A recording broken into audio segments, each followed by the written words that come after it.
Two cousins were out just having fun in the wilderness over the long weekend and thought their fire was out when they went for their day hike and eventually got chased out of there because of the fire.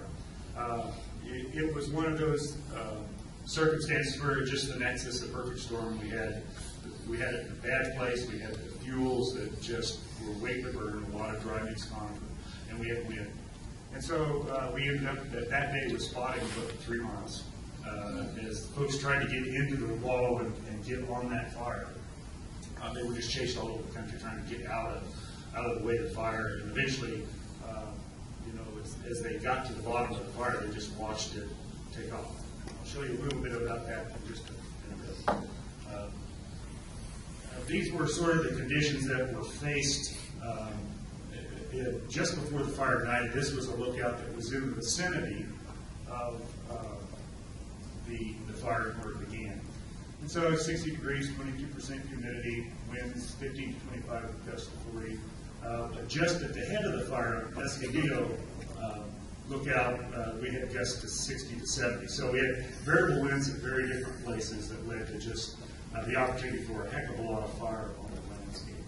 The bottom one was, again, my fire guy said, you got to show energy release component. They need to see on that.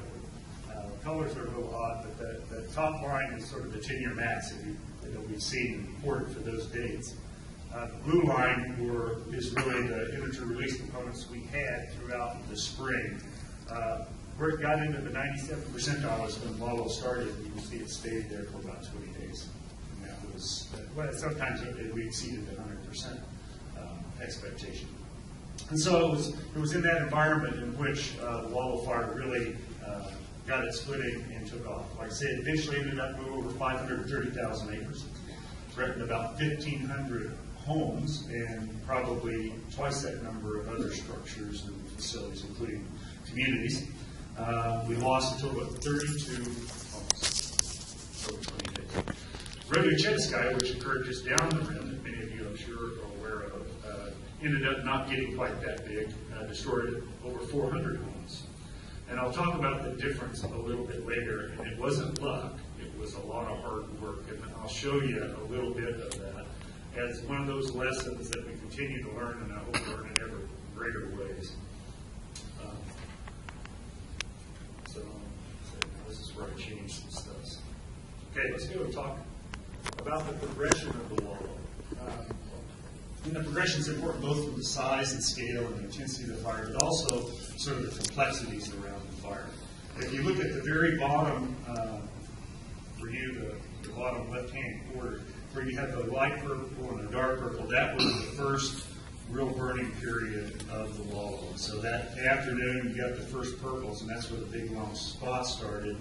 The next day, we had a slight dip in the wind, and it didn't expand all that much. We really went after it. And it was the following day that it exploded. All the shade yellow and green, that's what burned over the course of the next 7 days that really created the size of the Wallow. It continued to grow after that, but the real big expansions occurred in that first week, 10 days. That led to it being almost impossible to catch up and do anything to contain the fire. At that point in time, it was about life and property. That's what all the time was spent on. How do you get people in the way of that? And you'll see in the boxes the names of the communities that were threatened by that fire, such as Nutrioso, Alpine, Springville, Eager, Greer. All of those communities were being evacuated. The fire eventually burned into New Mexico and threatened a number of small towns in New Mexico as well. And so one of the things that it did was begin to really highlight for us, again, some of those lessons. Because as that progressed, so did the complexity, so did the operational nature of the fire. We went from one Type 1 team to 3 to an area command in a very short order as the fire grew and expanded. There was a huge risk to the west, actually, on the Fort Apache and the San Carlos Apache Nations. If the wind had shifted or died at its height, it actually probably would have gone west pretty hard. And so we actually dedicated a team to that west side to do nothing but make sure that fire didn't come back the other way while we tried to catch the head of the fire, which really was 2 heads. And in the end, involved 2 states, involved 2 sovereign nations, involved about a dozen communities, probably about 6 counties. And as you can imagine, it just leads to a very, very complex fire, which taught me a lot of lessons as well. Do you have the pictures? It started, as we mentioned, the 29th, but it continued to burn like crazy up until about June 10th. We still had lots and lots of hot fire, lots of work to do, but the vast majority of the spread had ceased. And we were talking flame looks at 200-300 feet every day. Really, and you see some of the terrain, unbelievably rugged country that pops up on the flats where communities and the people reside and back into real rugged country. So it is one of those places where fighting fire in small pieces isn't too bad, but you get it big like this and you just wonder what you're going to do with it. For me, it was a lesson dealing with fire I hope I never deal with again. But out of it did come up. One of the things that, in fire we talk about pre-planning, we talk about a lot of stuff, but the reality is you better be thinking long-term, not just planning for the upcoming season. So I call that strategic thinking. And there were a few things that really came back to haunt me all season long. And the first one was one that was probably the most shocking, and I heard it for months, and yet nobody recognized that it wasn't so. And that's people are trapped by the past. How have fires behaved in the past?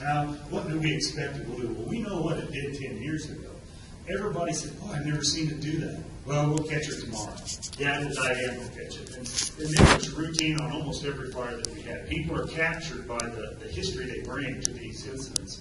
Critically important that it's good to say that, but particularly when you know you're in fairly extreme conditions, you really got to step outside that box and say, well, what could happen?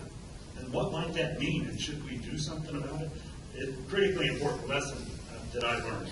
Another one that I learned was no one is in it alone. Even on small fires, we found, the jurisdiction that we face across the country these days is so complex and so interrelated that you aren't in alone. So you got to do a couple of things, in my opinion.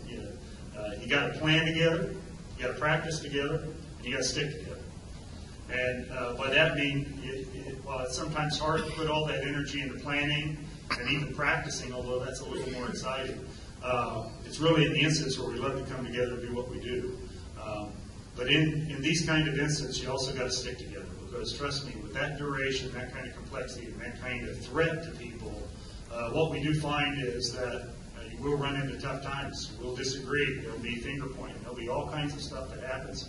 And if you don't stick together, we can't do what people expect us to do, which is take care of them, put out a fire, and minimize the impact of resources. And so for me, that's one that's going to be critically important for me to continue to remember. I think safety of public and firefighters first, early on, in a strategic way. Be thinking about, and so when we get back, what's that mean? Where are we going to go? How are we going to deal with these issues?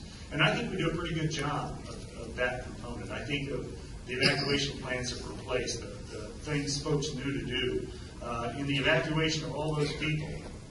And that was not the biggest evacuations we had. Monument Fire had the biggest evacuations we had in the region. We didn't hurt a single individual. And to me, I was just stunned by that. We probably evacuated over 100,000 people across the region in that 3-4 month period.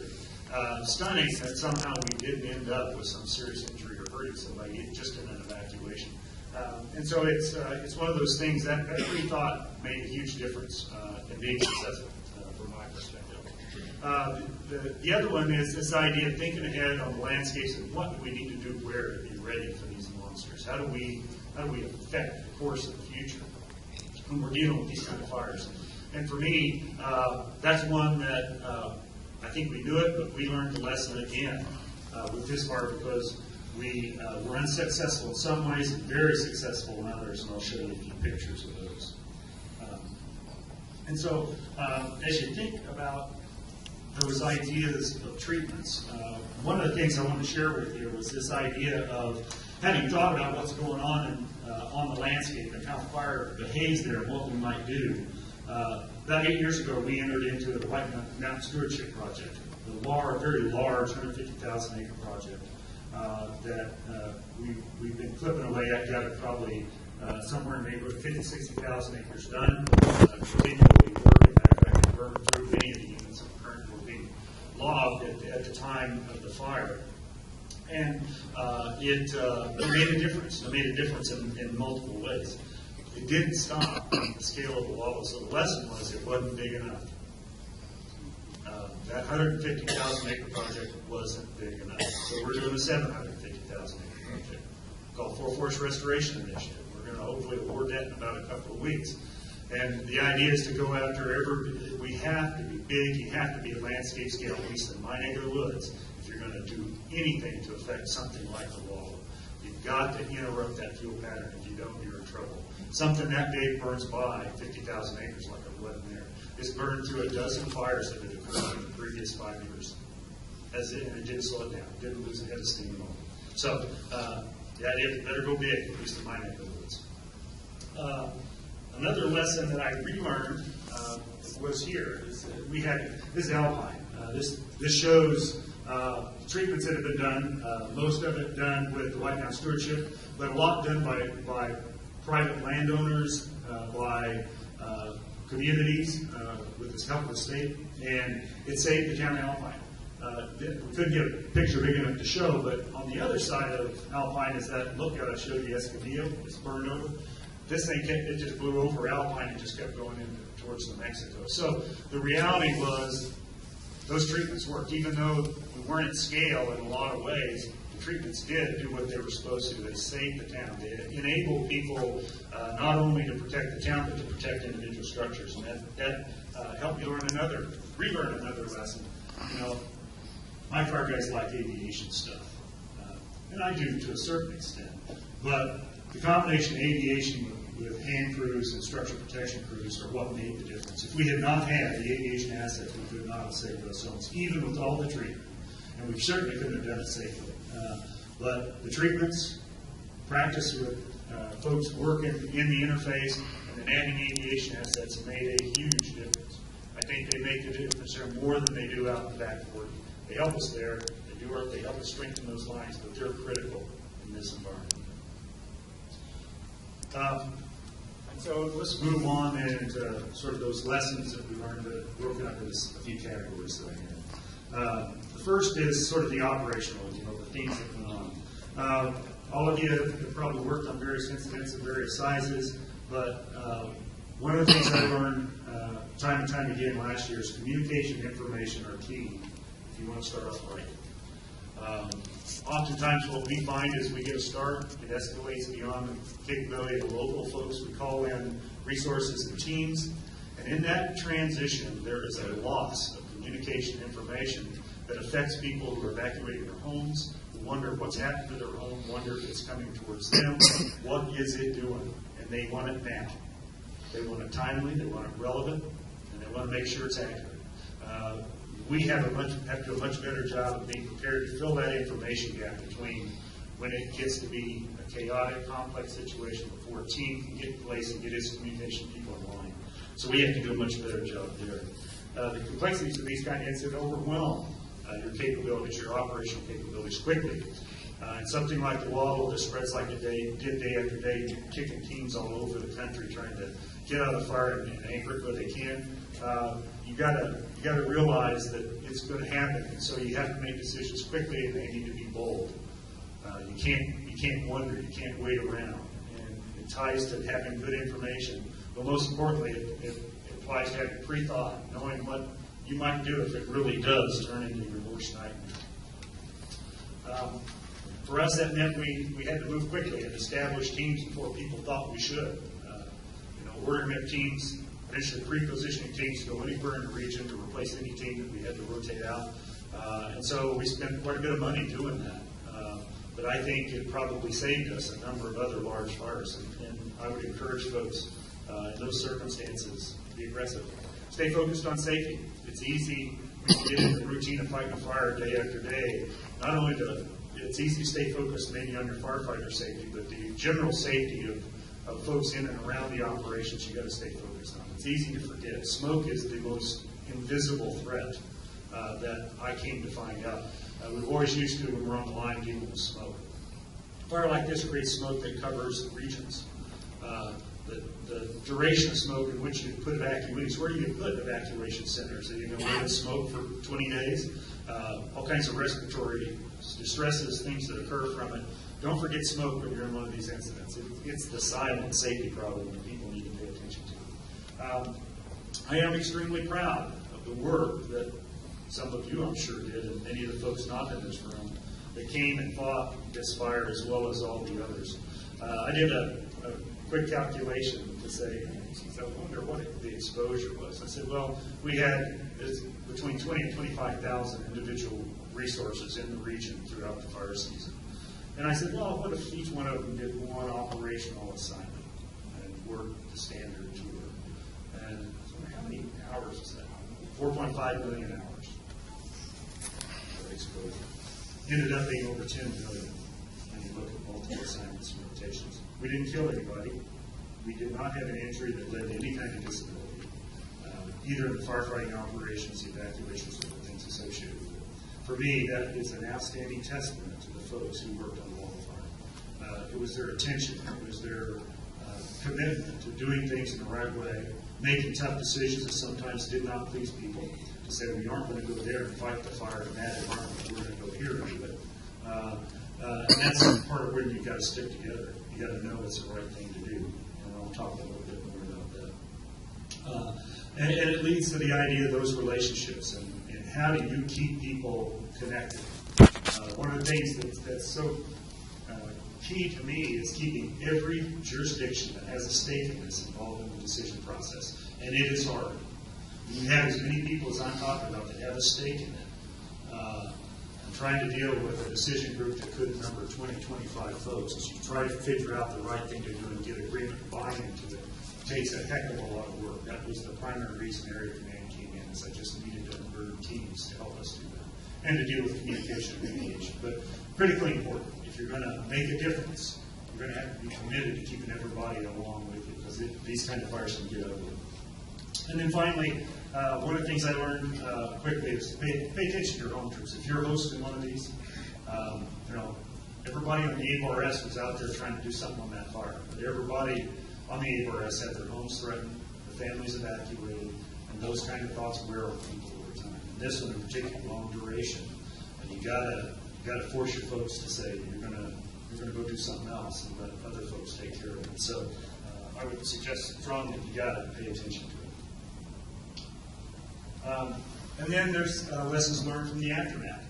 It's easy to stop when all the excitement ends, the adrenaline's out, the eventual letdown occurs, we've got this thing, now we're just sort of cleaning up the pieces. Now, cleaning up something like Wallow took a long, long time, but the reality is people all of a sudden let down just a bit. And so, for me, there's a couple lessons we learned in that process. Number one, you got to keep paying attention to the relationships you have with key stakeholders. It's critically important, and the stakeholders will change. A lot of folks who have authorities and are responsible for fighting the fire do not have authorities in the aftermath. You have to create a whole new set of folks that are stakeholders, and you've got to keep them together because there's a lot of work to be done. Actually, the long-term work begins when fire guys go home. And so one of those things is get that core group of folks stood up and get them together quickly. The side of the incidents of flooding and the impacts that it has on people, their property, their transportation systems, the infrastructure they depend on. It's one of those things that we had throughout the region that we spent an immense amount of time because we knew monsoon season was coming. Thank goodness they treated us kindly. It wasn't time to have a strong monsoon, and we didn't. We had a below normal one that was spotty, which helped out immensely, but we still had tremendous impacts from flooding. Communities are still dealing with that. The idea of organizational employee impacts is huge. 2 ranger districts on the ABRS, their districts were basically burned over, or at least the better part of it too. All the work that they had planned for the next 3 to 5 years was gone. Now they're trying to figure out what's that new 3 to 5 years of work that they have to do. They've got to sort of set their environment. It requires a lot of thought and helping them figure out how to get through that. And we did a lot of unique things there. If anybody's interested, I can talk to you after, because I'm not going to bore you for too much longer. And then the next piece is one that we coined because of the scale of fire we had. There's an impact of long-term recovery. We quickly get on fires. We do our emergency stabilization and rehabilitation work. We try to get vegetation back on the slopes. But the reality is these fires reset entire ecosystems. They drive you to the more natural processes that are at play on the landscape, and now's your time to make a difference. You start at a blank canvas, you get to paint on it now. So what are those treatments you do? So we spend a lot of time thinking about how to guide long-term recovery. And in thinking about that, it leads you to a lot of places that you really got to think hard about. Because you've got lots of public health and safety issues to deal with. Just the amount of dead material along roads, power lines, water lines, various places is immense. I think we've salvaged someplace in the neighborhood of 20,000 acres so far, just along roads, with probably 20,000 more acres to go. And then you got the larger to deal with. So it's one of those things that demands a lot of forethought, and you've got to stay focused on it to take that long-term recovery to where you want to go. But you know, the reality is, in events like this, as tragic as they may be, they really have a positive side in places. Never would intend that it's everywhere. But what we're seeing now, and what the folks that experience the Wallow are finding, is that there are some places that really benefited from the Wallow Fire. Most of our grasslands was a tremendous boost to our grasslands that were in many places decadent and really needed a regeneration. This certainly did that for them, I'll tell you. And we're getting amazing response in a lot of places where the intensities of fires were different. And that's where treatments have made a huge difference, is that many of those places that had been treated, the fire behaved as a really good prescribed fire, a massive prescribed fire. And that was very positive. We've got probably 50,000 acres out there in a forested condition that really got cleaned up well. We still got living trees on them, and it's really good. We probably got another 25,000 acres of grasslands that are really in great shape. But we have a huge chunk of country that's severely burned, about 200,000 acres. That's going to take a long time to recover. But for me, you know, this landscape's known fire for thousands of years, and it'll know fire for another 1,000. And that's the key, is figuring out how do we get these systems in a way so that the recovery after fire behaves the way it should. And that's what we're dedicated to. So, finally, a couple last little lessons learned. And I call them the silver lining in that cloud. The first is, you know, restoring these wildlands is something we know how to do. We've got evidence, it's clear what needs to be done, how it needs to be done. So there's hope. We just got to figure out how to get to it in a big way. And for me, I think there's great hope because more and more people know they don't want Wallow, no matter where on the spectrum they stand, and they want to get around to doing it the right way. And then the final, this came as a result of 4 tiring months and reflecting back on it over this past fall, is when these incidents occur, in some ways, we are the most fortunate people in the world. Now, people think I'm nuts when I say that, and maybe it's too philosophical, but when I look back at what occurred, it was because we have folks like you. Folks like the 20, 25,000 folks that came to the Southwest to do the work that they do. And there's no doubt the best wildlife fire people in the world, and it made a difference in the Southwest. And for that, you know, we're a country that is extremely fortunate we can do this. There are many countries that can't. And so we have a chance. We have an opportunity that I think is going to be huge. Well, I want to tell you thanks. Thanks for taking on this stuff. Thanks for listening. And I'm sure I'll see many of you in the Southwest again this year. So.